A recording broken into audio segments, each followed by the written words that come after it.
Hey guys, welcome to another episode of Duck Chatter. Today we're going to talk about competition calling and how it's changed over the years.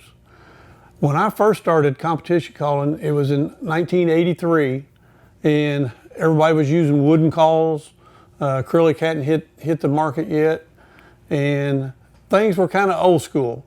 It was a lot of fun. We had a lot of friends that we went out and met, and it was great. And then things started getting a little more serious, and competition was a little stronger, and so there we go. But anyhow, back in 1983, I'd been making calls for a while, and I'm a fairly competitive person, so I said, well, I'm going to try to get in this competition call and see how it goes. So started trying to make a loud call for competition calling, and I did fair. It was a decent call, I felt like. And like I said, in 1983, I blew in probably 4 or 5 contests, and at the end of a year of 83, I did actually win a contest. I think I got lucky, but I really wasn't ready. And from that point until the World Championship, I really practiced and got better, and actually did fairly good. I finished 10th that year. Now, after that, in 1984, I didn't even qualify. In 1985, I didn't qualify. In 1986, I didn't qualify. But I was learning the whole time, because there are several things that you have to do, and they have to be exactly right. Now, 84, 85, and 86, I had a problem of over grunting. It was actually, I didn't really hear it. I had a guy who helped me, and his name was Virgil Sinke. And every contest that Virgil went, he'd finish first, second, or third. And, you know, I could blow longer hail calls, I could blow louder hail calls, but I still wasn't winning. So he told me, he said, what you've got to do is you've got to get rid of the grunt, the over grunt, because it's hurting you in contests. So I did, and I spent hours and hours and hours working on getting everything exactly right. So in 1987, sure enough, right off the get-go, I won a contest. I had everything smooth sailing, and I got ready and blew in the world, and I actually finished second in the world in that year. So, you know, I was right there, but it had taken a long time to get the process worked out. Every little detail I worked on, and I worked on it for hours and hours and hours. But that's in the 80s, and you know, competition calling has changed quite a bit. Everything was a lot slower back then.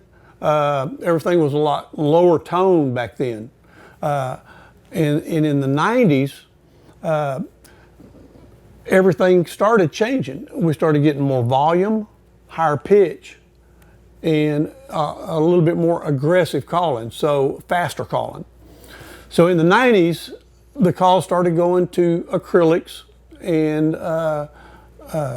synthetics of different types. There was micarta and then acrylic, and those were the main two.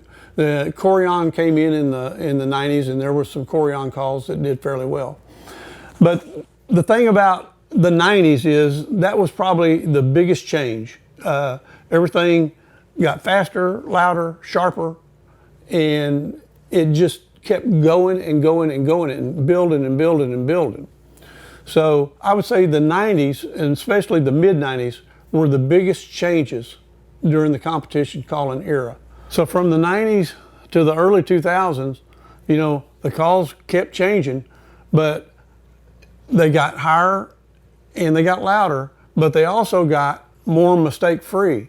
So they were a little bit more user-friendly. Remember back in the 80s, I'm going to say a third of the people with either high tone or squawk on it, on just about every routine. But now then the call makers, and I'm going to say all the call makers, started making calls that were easier to blow a routine on without making a mistake. Plus, like I said, they were louder and higher pitched. About this same time, routines started changing just a little bit. 80s and 90s, everybody would close out with a kind of a hail call, a loud call for a closeout. And things changed so that it was just a regular quack or just a regular closeout, just like a cadence of a duck. Another thing, the triple comeback. People started bringing the triple comeback down. And you know, instead of blowing it all at the top, they'd bring it down, go back up, bring it down, go back up, and bring it down. Another thing they started doing, people started putting exactly 3 quacks at the end of a routine. If you had more than that, it seemed like it was too many. If you had fewer than that, it seemed like it was too few. But you know, several things changed in the routines, especially the aggressiveness of the routine. Now then, you've got 3 things that you've really got to have in a routine. You got to have the volume or the power. You got to have the aggressiveness, and that's how quick you get through it. Not too quick, but quick enough. And the third thing is finesse. And if you've got those 3 things and you can do them where it's very well polished, you've got a very good chance of winning the contest. Now, I was lucky enough to win the World Championship in 1997.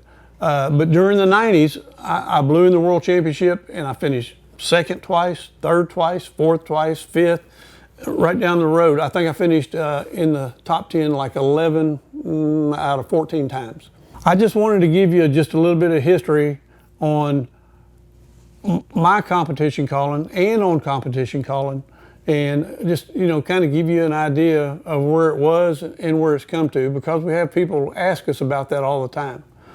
But anyhow, I want to thank you guys for tuning in to this edition or episode of Duck Chatter, and we'll see you next time.